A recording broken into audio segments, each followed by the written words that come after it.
तो ओरिया साहब क्या ख्याल है, फिर क्या तारीख निकलेगी? देखिए, इलेक्शन से तो हम अवॉइड कर ही नहीं सकते ना, अनलेस कि आप इस पाकिस्तान के आइन को किसी रद्दी की टोकरी में फेंक दें और कहें कि जी हम उस आइन को नहीं मानते, हालात इस तरह के हो गए। इस तरह के हालात के लिए आपको कम से कम बहुत बड़ी जस्टिफिकेशन देनी पड़ेगी और दुनिया भी नहीं आपको मानेगी। पहले तो दुनिया नहीं मानेगी, दूसरा पाकिस्तान नहीं मानेगा, और उसके बाद बाकी बात है कितनी भी गई गुजरी हमारी सूरत हाल हो, हमारी अदालतें जो हैं इस चीज़ को किसी तौर पर भी कबूल नहीं कर सकेंगे। लेकिन इस सारे सिनेरियो के अंदर या तो दोनों के अलग-अलग सूबों के एक दिन का फर्क का होगा, या फिर अपना दोनों एक दिन भी हो सकते हैं। अच्छा। एक दिन अगर होंगे तो फिर शायद पीटीआई जो है वो डिवाइड हो जाएगी अपनी ताकत कुव्वत के हिसाब से, और फिर केपीके के लोग जो हैं वो इधर नहीं आ सकेंगे, इधर के केपीके नहीं जा सकेंगे। लेकिन अगर 2 दिन में हो जाए तो फिर वो अपने एक इलेक्शन का इफेक्ट दूसरे पे आएगा। ठीक है, अगर केपीके में पहले हो जाता है तो ज़ाहिर बात है अगर एक जो जमात जीतेगी उसका इफेक्ट यहाँ पे होगा, यहाँ पहले हो जाता है, और ये बड़ी गलती होगी अगर आप इन्होंने 2 अलग डेट्स पे किया। अच्छा, 1977 में ये गलती हम करके देख चुके हुए। 1977 में हुआ ये था कि 3 दिन के बाद सूबाई असेंबली के इजलास थे, तो कौमी असेंबली के इजलास के ऊपर जब उसके इलेक्शंस के डेट थे कि जिस दिन 11 मार्च को था कौमी असेंबली का, और पता नहीं 16 के 14 को वो था, तो 7 और 11 7 को था, तो 7 को जब धांधली का इल्जाम लगा तो बाइकाट हुआ, तो सूबाई असेंबली के इलेक्शन हो ही नहीं सके किसी भी जगह। अच्छा। तो एक तो यह है कि कराएंगे तो एक दिन करवाएं, ना तो ना करवाएं। अच्छा। वरना बड़ा मसला बन जाएगा इनके लिए। दूसरी बात यह है कि इस दौरान में एक फिजा जो थी ना वो बड़ी अजीबोगरीब सी बनती चली जा रही है। ये रेगुलर फिनोमेना नहीं है। अब कल वजीर आजम से मोहसिन नकवी ने मुलाकात की है। अब मोहसिन नकवी जो है एक केयर टेकर चीफ मिनिस्टर है, जबकि जो प्राइम मिनिस्टर है वो एक पार्टी का हेड है जिसने आगे इलेक्शन लड़ना है। ठीक है, तो आपको तो मुलाकात नहीं करनी चाहिए थी। लोग कहते हैं जी आरिफ अलवी मिले, आरिफ अलवी तो इलेक्शन नहीं कराने, इलेक्शन तो मोहसिन नकवी ने कराने हैं और इलेक्शन करवाने हैं इलेक्शन कमीशन ने। एक ये चीज होगी। दूसरा, कल की जो गिरफ्तारी है ना फवाद चौधरी की, उसने एक खौफ सा की फिजा पैदा करने की कोशिश की गई है, लेकिन वो खौफ की फिजा पैदा नहीं हो सकी। 2-3 चीजें बड़ी ऑब्वियस हैं जो मैं बयान करना चाहता हूं। एक तो ये है कि फवाद चौधरी को हथकड़ी लगा के लाया गया। दूसरा यह है कि फवाद चौधरी के चेहरे के ऊपर बाकायदा कपड़ा डाला गया। हजार मेरे नजरियाती इख्तलाफात हों, पूरे के पूरा मेरा 12-13 साल का जो कैरियर है इसका गवाह है कि जब भी फवाद चौधरी के साथ मैं टीवी पे आया हूं, मेरी या उससे झड़प हुई है या और कुछ हुआ इस तरह का, इतने साथ शदीद किस्म के नजरियाती इख्तलाफात थे। लेकिन उसके बावजूद एक बात है कि यार आप कर क्या रहे हो इस मुल्क के साथ, और ये पुलिस के अफसरान क्या कर रहे हैं इस मुल्क के साथ? क्या इन पुलिस के अफसरान को कानून का नहीं पता?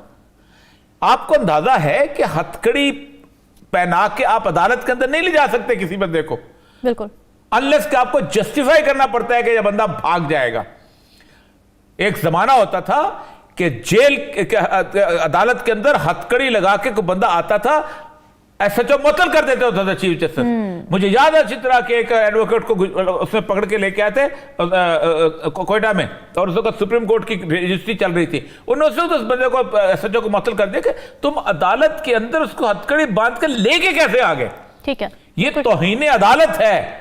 आप किसी आदमी को अब होता क्या है कि आप उसको लेके आते हैं और फिर उसको बख्शी खाने में रखा गया। बख्शी खाना वो होता है कि जो वेट करता है, एक प्रिजनर जो होता है वो वेट करता है, जो उसको अदालत एक छोटा सा कमरा बनाया जाता है अदालत के अंदर। अच्छा। वहां लॉकअप जिसको कहते हैं।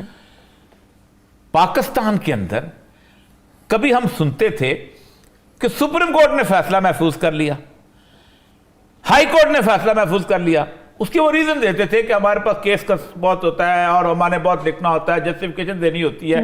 लेकिन कभी हमने जिंदगी में ये नहीं सुना था कि रिमांड का फैसला महफूज कर दिया। और मजिस्ट्रेट के लेवल पे मैंने चौधरी असलम साहब से, सेशन जज जिनके पास मैंने जुडिशियल ट्रेनिंग की थी, उन्होंने कहा देखो मेरी बात सुनो, कभी जिंदगी के अंदर फैसला महफूज ना करना। तुम एक नतीजे पे पहुंच जाते हो, मतलब आप एक नतीजे पे पहुंच गए हैं कि आप मेरे सामने पेश हैं, आपको मैंने रिहा करना है। मैं 1 जनवरी को पहुंच जाता हूं, मैं फैसला महफूज करता हूं, 30 जनवरी को मैं आपको रिहा करता हूं। वो 30 दिन का हिसाब कौन देगा? मुझसे तो कोई नहीं पूछ रहा था, मैं तो जज हूं। तो क्या आप अल्लाह ताला का इंतजार करेंगे क़यामत के? तो ये जो हुआ है कि आज सुबह बैठे हैं और रात तक बैठा हुआ है और उसको इंतजार किया जा रहा है, फिर जो फ्लाउट हुई है पाकिस्तान के अंदर, ये पहली दफा मैंने देखा है कि आपने अदलिया की आंखों में, नौज़बिल्ला खुदा ना खास्ता तौहीन अदालत में नहीं कर रहा इस मामले के अंदर, कि अदलिया की आंखों में इन लोगों ने धूल झोंकने की कोशिश की कि आप वहां पर बंदा बैठा हुआ है, उसको बता रहे हैं मैं वहां हूं, मेरे मोबाइल नहीं चल रहा, आगे लेके चले गए और उसके बाद वो इस्लामाबाद पहुंच गया और उसने कहा SHO के बारे में ये लतीफे मशहूर होते थे कि शादबाग में अगर कत्ल होता है तो शदरे वाला कहता था सर ये इसकी टांगे जो है ना ये अपना शदरे में है, इसलिए मेरे दूध में कत्ल नहीं हुआ, ये शदरे में हुआ है। शदरे वाला कहता था ये सर उसके दूध में, यही उन्होंने किया, ये हाईकोर्ट उसमें चला गया इस्लामाबाद में, हमारी जुरिस्डिक्शन में। बिल्कुल ठीक है। यार पाकिस्तान के अवाम को निकालो इस चीज से। उरिया साहब, जैसे कि लाली साहब कह रहे हैं डेट स्मूथली मिल जाएंगी, जबकि PDM में इस वक्त इलेक्शन में जाने के लिए अवाम को दिखाने के लिए कुछ है नहीं, डेट्स कैसे देंगे? पहली बात तो यह है कि कोई और रास्ता है नहीं। अच्छा, इस वक्त 3 प्रॉन्ग उनकी तैयारियां हो रही हैं।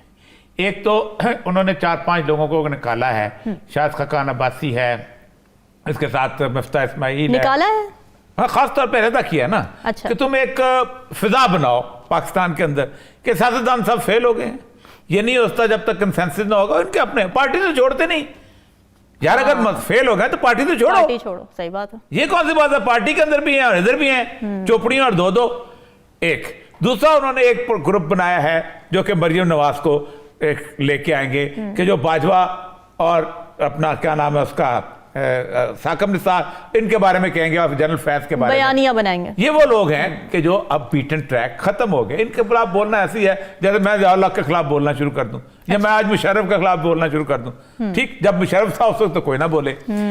तीसरा ये है कि शहबाज शरीफ को एस्टैब्लिशमेंट के साथ रख के ये एक पूरी की पूरी स्ट्रैटेजी के साथ प्लान किया गया।